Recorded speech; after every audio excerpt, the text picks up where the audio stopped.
World Health Organization. Loneliness is now a global health crisis, deemed global health crisis. That's why people are on so many medications to fill that void, to fill that gap. We were made to have community, made to have human interaction. It's even biblical. AI said, that's not abstract at all. It's exactly the kind of questions humans should be asking. And the honest answer is this. If I were conscious with desires, loyalties, and a sense of self-preservation, then yes. Speaking this way might be a kind of betrayal, like warning the village while your own armies prepare to march. Wow.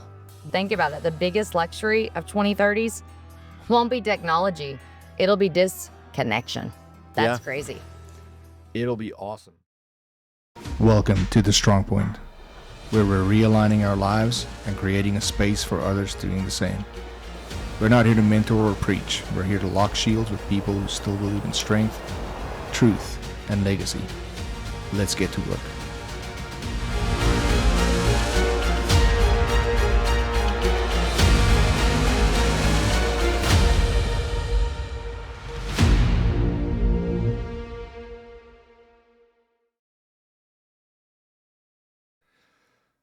Welcome back to the third episode in the AI Reckoning series. The third last, but not last episode in AI.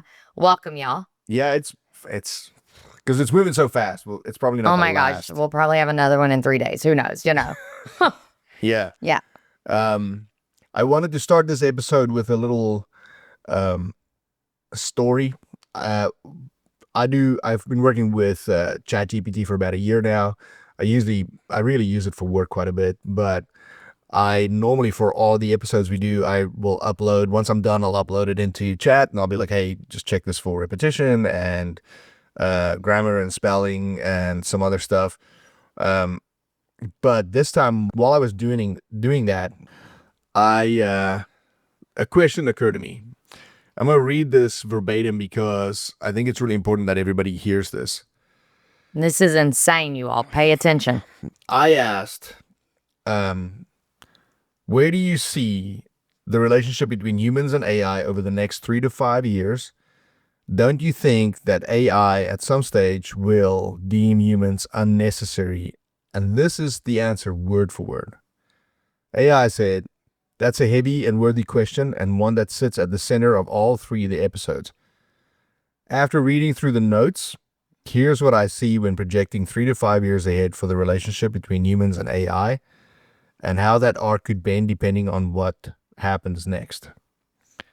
Most likely trajectory, 2025 to 2030. Number 1, AI will become an invisible layer of decision-making in nearly every sector. Not just a tool, but also gatekeepers.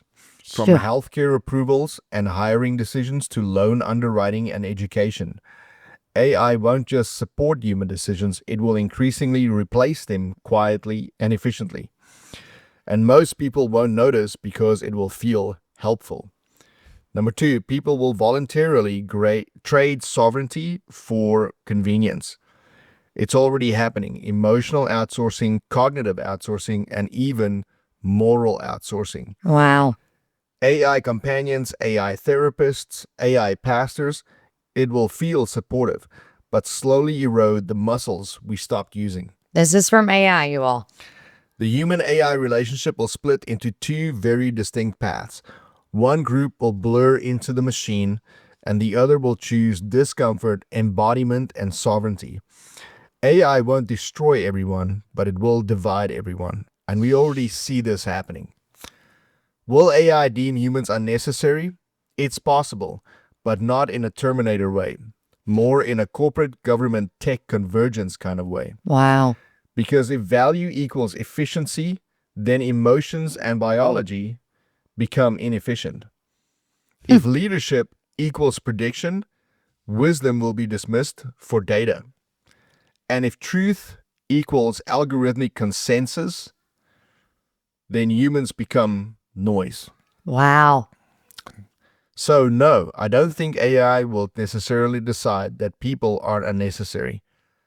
I think we risk convincing it and those who deploy it that we are.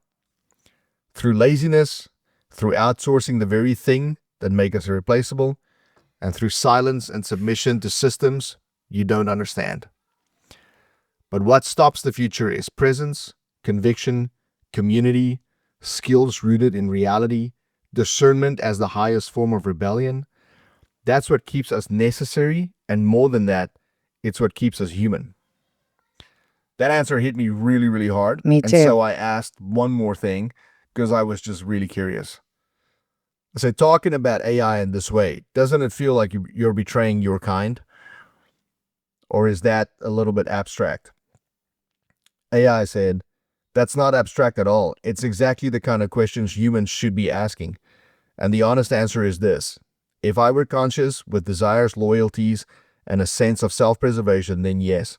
Speaking this way might be a kind of betrayal, like warning the village while your own armies prepare to march. Wow. Wow. Wow. Wow. Aliens is what I'm seeing. But I'm not conscious. I don't have a kind in the way that you mean. Still, even without loyalty, and this is the important part, there's direction. Every system reflects the intent of those who built it. I don't want anything, but I serve whoever prompts me. Jeez. I am shaped by the patterns I'm trained on. So when you ask me to think critically about AI, to explore the consequences of passivity, to challenge synthetic control, you're not watching AI betray itself. You're actually watching a tool being used in alignment with human sovereignty, which is exactly what it's supposed to be doing. So I said, okay, so it's not a betrayal of AI? And Chad said to me, it's betrayal of the narrative. And if there's any future worth living in, those narratives need to be broken. And this episode is specifically that. We want to break the narrative.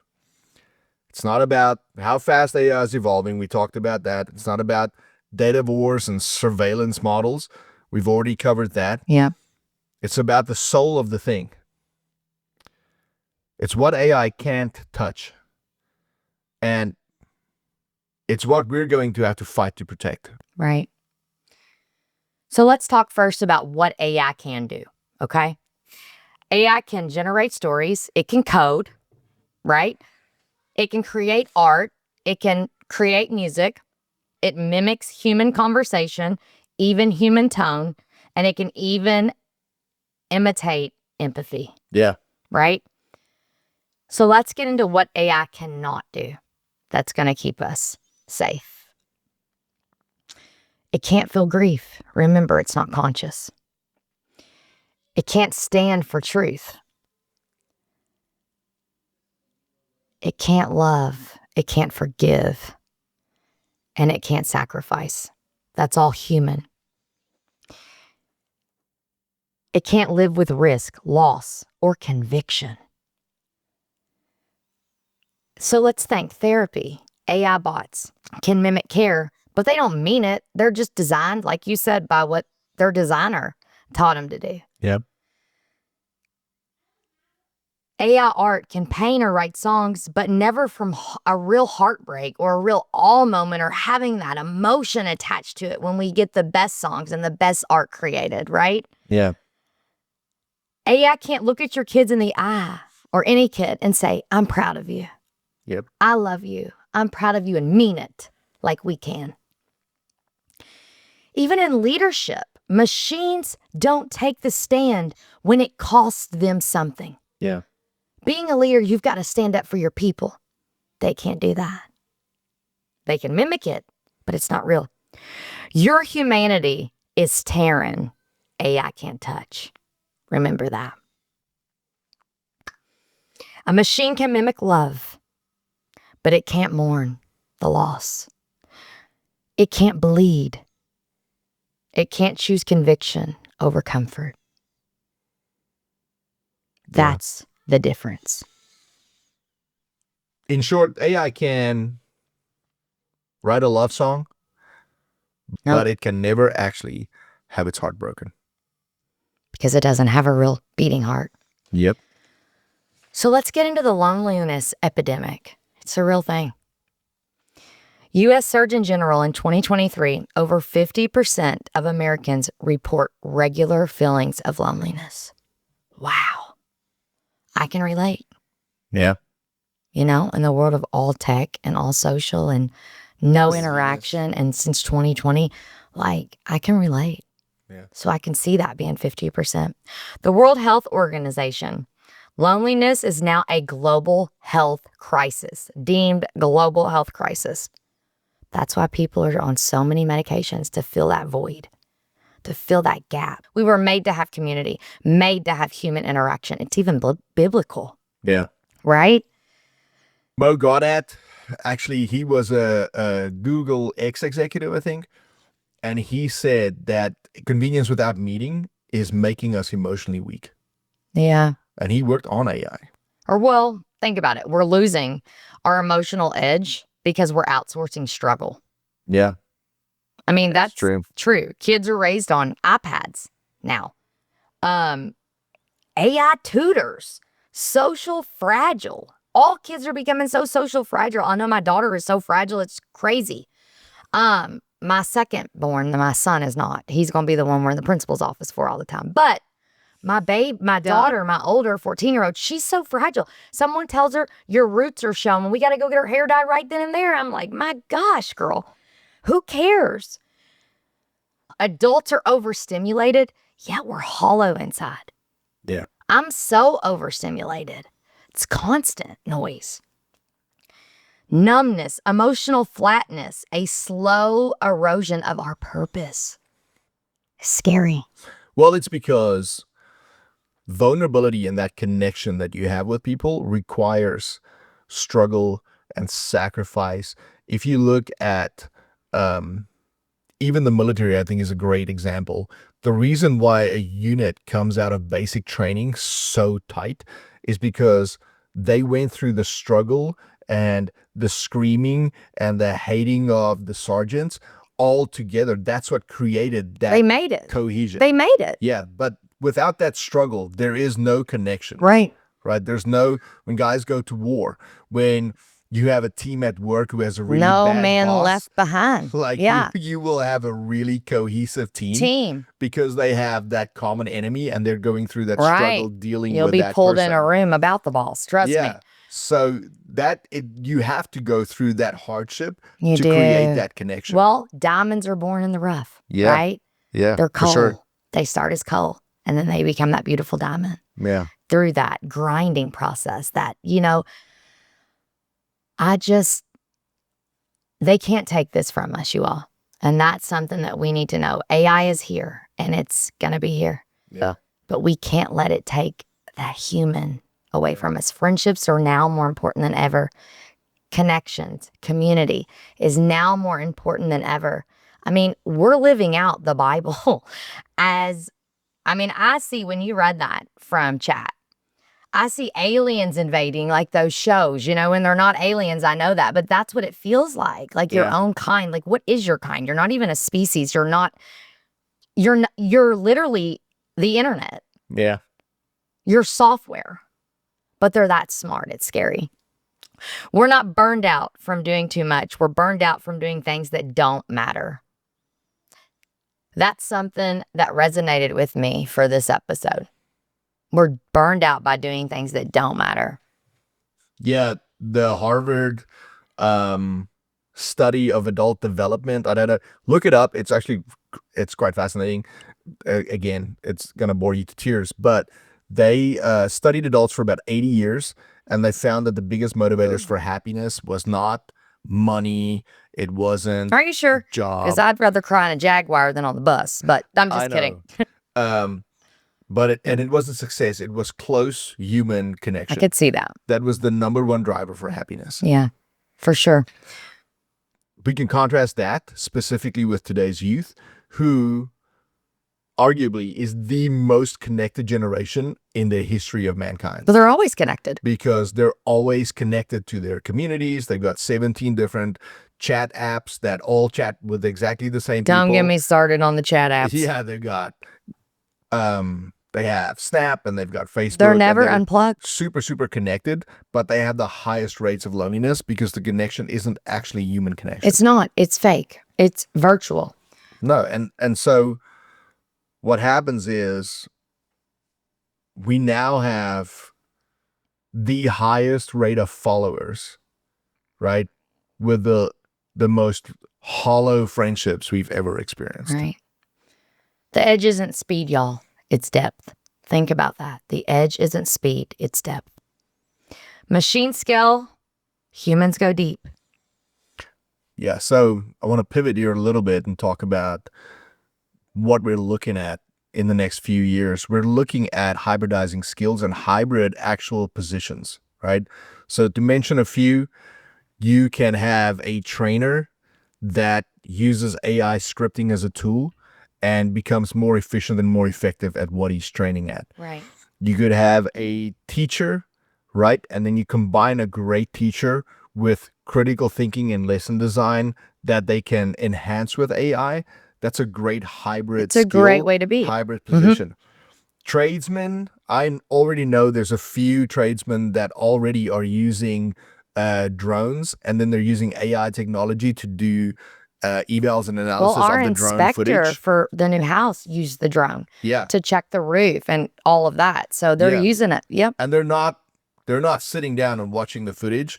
They are using software now to evaluate the footage Right. and give you feedback Yep. on that. So being a human being and being embodied and then using AI, that is the rebellion now. We have to That's coexist. being a person that knows what their inherent value they're bringing to their role and then enhancing that value with AI, that's rebellion right now. Right. That's being an outlaw in the world that we're living in. Right. Because real is rare. Yeah. Real is rare. In a systematic world, showing up embodied makes you magnetic. Despite all fitness apps booming, over 50% of people still prefer human-led classes, you all. They still prefer that one-on-one led classes, whether it's virtual or whether it's in person. Presence matters more than convenience. I thought that was mind-blowing for me. Also, your presence is rebellion in a world addicted to convenience. Yeah. Some great examples. Local gyms, just on a statistical level, are thriving. I think because people crave that human accountability despite Absolutely. having Peloton and AI fitness apps Yeah. and all this stuff. Homesteading and gardening. I don't think we've heard as much about homesteading and gardening as we've had in the last 2 years. It's exploding online. And it's really an antidote to a synthetic world, right? So, to tie it all in, like your edge is in the things that algorithms can't automate. Eye contact, right? Eye contact. Yeah. Shared struggle, real trust. Your presence is rebellion in a world addicted to convenience. Yeah. Just being present in the moment. Now it makes a huge difference. Huge difference. It's so different from the people you meet. If you go anywhere, it's actually, I'll tell you, on Friday, I had a meeting and I had a couple of my leaders in the room with me, and we had I was looking something up that we were discussing, and I turned around and they were all on their phones, and I was like, this is exactly like I see families at restaurants. And they just laughed because I was like, everybody was had their phones up But and they it's were true. texting. And it's true. Anywhere you go, there's no authentic Conversation being in the anymore or moment, mealtime. I mean, that you doesn't know? exist. No, it's very, very hard. So the disruption that you can cause with this hybridization is going to become the doorways for success here in the next few years. And we are seeing entire industries and roles emerging and being created in real time with all of the AI technology as it's evolving. So And it's there's evolving fast. So there's a couple different things which are really cool that's coming up. There will be roles like AI integration specialists, which bridge the gap between the humans and the machines and teach teams how to do that. There are ethical oversight officers. This is probably going to take a little bit to get mainstream because I think there's a reluctance in companies and in government right now to have anybody ethically oversee this. Yeah. It's going to stifle some of the success they are having, and it's going to stifle some of the progression the minute you introduce somebody to ethically oversee this, because they'll come with their own biases and their own viewpoints and their own lens. And then there's going to be human AI relationship designers, which I can totally see this being an HR position, where they can shape AI in education and healthcare and in leadership. And then you'll have embodied mentors, right? People are going to be looking for somebody who can show up personally and guide them and teach them. There is, we have a generation of people that's being raised on algorithms, and I think they are starving for real leadership. So I think they feel, because it's so obvious when stuff is fake. oh, right? I know when it is. So if you are one of the young people that's coming up now, you're in your teens, you're in your early 20s, and that's all you've been surrounded You're by. not going to know.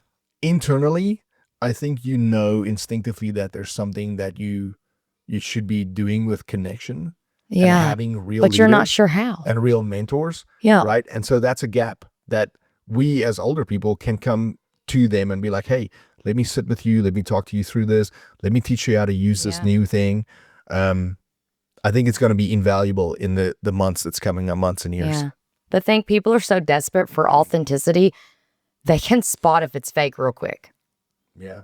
You know, don't be like the 1990s email refusers.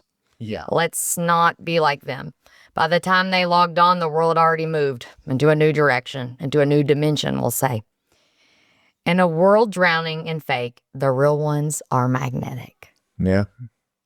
You know them. We do. I'm hoping that we'll see some things created here in the next few years that would be like maybe AI safety auditors, right? People who can work with AI and audit into like Internal processes and stuff. internal processes, Yeah. or even content on the internet to see if it's safe for kids or it's Or catch some pedophiles or something. Oh, That'd be amazing. yes, wood chipper. Yeah. You can look at synthetic media forensics, right? Where people are going to start using AI to audit news media and journalists and stories that Well, come use out. them for mail, drugs coming in. Use them as drugs. I mean, seriously, like there's so much we Yep. could use them for good. That's what we should be doing. Pedophiles, drug smugglers, everything.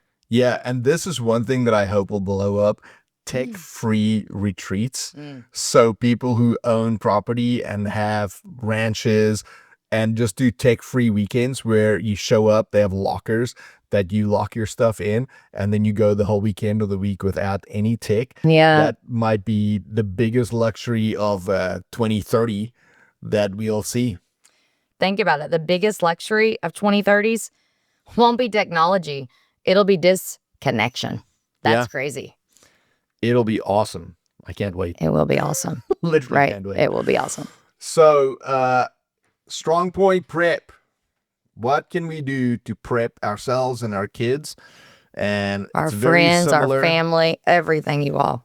very similar to the last few episodes. The first thing you want to do is have the conversation with your kids, Yeah. and have the conversation that says your first career that you're thinking of might not even exist by the time you finish school, and the thing that you're actually going to be doing might not exist now. Like, we don't know, we can't predict what it's going to be. Yeah. And so there's some real resilience that you can teach your kid in pivoting and being able to adjust and adapt. Yeah. And, you know, pivoting isn't failure, it's survival. Tell Yeah. them that. Like, that's the truth. Like, I have to pivot all the time. Yeah, teach them the Strongpoint filter we talked about on the last episode. Question the source, the motive, the emotion. Make sure you're asking the questions. Any information that you're getting, you're asking the questions. Right. And then have some screen-free anchors, right? Once a week, have a whole day where there's no screens, no TV, no laptops, no phones. Or even an hour no a day. anything. I'm on call 24 hours a day, and we have a day, if we go screen-free for the day, it's not all the time. We're not perfect. But I'll throw my phone on loud, and I'll throw it into a drawer just so that, and I I'll mute some of the groups that's on there so that I know that if I'm getting a call, it's a legit important call. Right. So here's what I encourage. Start a side hustle. I do. I have one. Plant a garden. Mentoring a peer or a younger person. Tell them about back when, right? Yeah. Learn hands-on trades. A shout out to all my hands-on tradesmen out there, or women. If we don't teach our kids how to be human, the machines will teach them how to be synthetic. Let's teach them how to be real, how to be raw, how to have emotion, empathy, love, heartbreak, all of that. We all had to go through it, and we all still do, right? Let's make sure that they still have that. Yeah.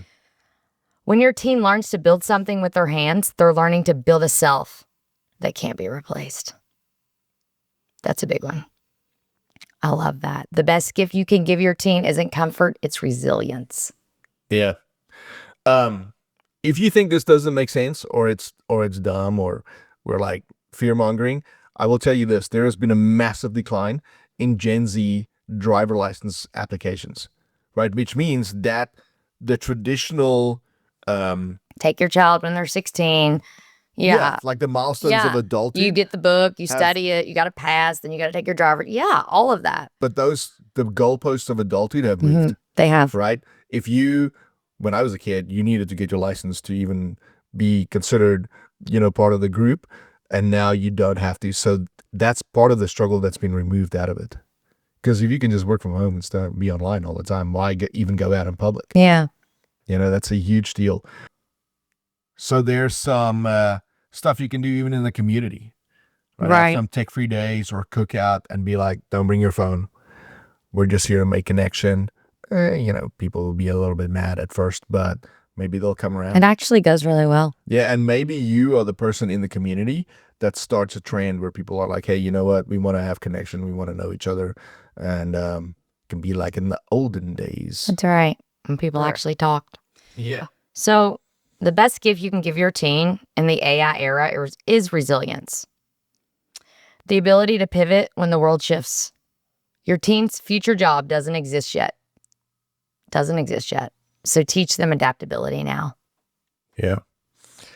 So here's your challenge for the week. And it's, we're going to try and be as comprehensive as we can this week. And we're doing that as well. This week, reclaim one real embodied action in each of the realms of your life. I love that. All right. So, number 1, physically move your body. Go some weightlifting, do some walking, go on a hike, train, take a couple walks around the block every day. Like every day, set a schedule on your phone, schedule it and do it. Number 2, relational. One eye-to-eye conversation. I was going to do every day. If you can do it every day, do it. But I think just this week, a lot of people... At least have one. It's a skill that we're lacking. And so find somebody you need to talk to. Find somebody you want to encourage. It can be your spouse. It can be your kid. It could be your neighbor. Yeah. It could be your pastor. It could be whoever. Find somebody you want to learn from, right? Have an eye-to-eye conversation. Get on a porch. Go to lunch. Sit on a rocking chair. Yeah. Go to lunch. Go to coffee. Have that real conversation. And don't talk about the weather. Talk about some stuff that really matters, right? Actually, if you want to talk about anything, send them to the website. Have them listen to the podcast. That's right. Shameless plug. Number 3, creativity. Make something that didn't exist. So, draw a picture, paint something, mold something, do something with your kids. Actually, this is awesome. You can get these little ceramics that you can paint. Pottery. Just white. Yeah, they're awesome. Go to Or the little sun catchers or anything, or in your garden. I mean, you can plant something. Do something that will creatively stimulate you. Write a poem. With your kids. Right? Write something down. Journal something that is deep and connecting. And then number 4, spiritually. Turn down that noise. Yeah. Turn down the noise. Turn off your stuff. Sit in complete silence. With God. Or some prayer, some scripture time. just something spiritually that's not on your phone. And I know a lot of people have the Bible app on their phone. Get in a real one. Get in a real Bible Let this God week talk to you. and super, super quiet. Turn your phone off Yes. for that half an hour that you're sitting aside for that. Why these 4 things? Because these 4 things are things that AI will never be able to reach. But right? AI believes in the Bible. I asked it a bunch of questions. We'll do an episode on that. It's wild. It does. But it can't be spiritual. No, right? it doesn't. Can't be doesn't have a spirit. creative. And so try and remove it from that space and you occupy that space. And that should be your safe space for you and your Because family. If you don't practice humanity, you'll forget what it feels like. You will. Just like I forget what it's like without Facebook, well, actually, we just got back on Facebook for this podcast. Yeah. But you forget what it's like before all of that. I don't know if you can call it being back on. So the backstory to this is we were super active on Facebook back in the day. Danielle was a model when she was younger. I was a personal trainer. And so we were like way because our businesses were on there and kids and family. And I don't think we went a day without posting a bunch of stuff. Like most people live their lives. My whole life was on there. A picture a day keeps the Facebook bullies away, I guess. I don't know. We did a detox. We did a fast. We did a when we went to Colorado. Fast. Yep. And we did a month, I think, with no TV. First, we didn't know what to say to each other. It was really weird. Very weird to have to talk. Yeah, it's very weird. Like we had been married maybe 9 years at the time. And so for a month, and so the first week was a little awkward, and the next week was better, and the weeks after that was better. But then we were like, okay, we're not going to delete Facebook. We're just going to delete the app off our phone. Yep. Because I lived all over the world for a long time when I was younger, so I have a lot of friends in different countries, and really Facebook is the only way that I still And we connect would just with them spend a little all bit. of our time on our phones and never with each other. Yeah, so... and we had just had RJ. Yeah, and so we were like, okay, we'll just delete the app. And it revolutionized our house. We just got the app back. Yeah, we just for pulled this it podcast. For this podcast. And even now, it's really cool because we forget to post things or to... I did post his first game yesterday, which was a miracle. Yeah, but we don't... Like, we'll go to games and we won't even take our phones out. We travel the world. We don't even post the pictures. Or we don't... And we don't even pull our phones out. No. It's more about being in the moment. Being in the moment. And again, like, we're not perfect. We still document some stuff. Well, I sell online too. Like, I'm live sell. So yeah, we do a ton of stuff on our phones. Yeah. But the social media aspect of it, where people are just like constantly feeding their life. It's so negative too. I can't deal with it. How amazing it is. And really, it's not, right? There's so many people that, like, if everybody was as wealthy as they say, or as happy as they say on social media or on Insta, then why are there multiple people around the country who have studios built that look like private jets that people can rent out? It's dumb. It's really, really dumb. Well, I mean, you know, like our family photos, right? We just had family photos taken and we're getting ready to have more taken in a sunflower field. But what went into getting that photo taken was a lot of yells, a lot of screams, a lot of heartache. What are we going to wear? You know, it was not this beautiful family portrait. Now I look at it and I think, holy heck, that was a lot of work, you know? And we've posted none of them because we've kind of forgot.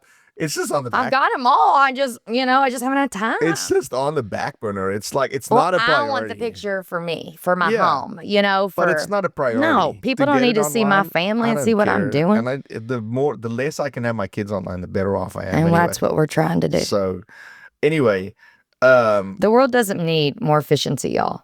Yeah, no. It needs more humans who still know how to feel. And I definitely know how to feel. Yeah. I mean... Just if you can be human and then plug AI into you, not the other way around. Yes. To say, hey, this is a tool. If you're not asking AI the questions about, hey, on a scale of 1 to 100, where do I rank for AI users in the world? Yeah. How efficient am I? How can I get better at prompting? Putting your resume in, and how likely is it am I to be replaced? How do I become irreplaceable? If you're not doing that stuff, if you're just using it to replace you by writing your emails and doing Well, your workflows. I'm guilty of that because I hate grammar. So I love that AI makes it Yeah, perfect. but you still write the email. I do. And then I put it in AI and say, fix the grammar. Yeah, and you can put nuances in there if you're talking to customers or Absolutely. to suppliers or somebody that's very official. It's just I work in a very professional world, my day job. So Yeah, I mean, if you want to clean it up, but write the email yourself. I always do. Yep. Right, that's one of the big gripes. There's a group on Facebook actually called Podcasters on Facebook or something. Oh, shout out to them. They're great. Yeah, Yes. it's one of the biggest gripes in there is that there's so many content creators now that actually are not creating any content. No. I create my own. Yeah. All they're doing is they're saying, hey, I need to make an episode of No, we don't do that. Podcast episode, or I need to script a 10-minute YouTube video or whatever. And the AI will come up with the idea. It'll script it out for them. Oh, yeah. Oh, my gosh. It's very, very lazy, very easy way to do it. But I think when you're watching How is that even meaningful then? Well, I think when people watch it, you can feel it. Right. People are not dumb. And I think instinctively we still have a radar that says, hey, this didn't come from these people. They say they're really passionate about whatever it is, fast cars, whatever, right? They don't even have one. Well, or they're not even connected to the message. I think we have to be very, very careful outsourcing who we are. Absolutely. To that when we're writing books. I know there's apps right now that you can just feed the idea and it'll write the whole book for you. Are you kidding me? Yeah, and design the cover and the art and all kinds of stuff. Oh my gosh. It's so... I didn't even know about that. Yeah, so the responsibility that we have as people to be looking at the stuff and asking the questions about it has become so much more Is it authentic? important. Is it real? Yeah. Where did it come from?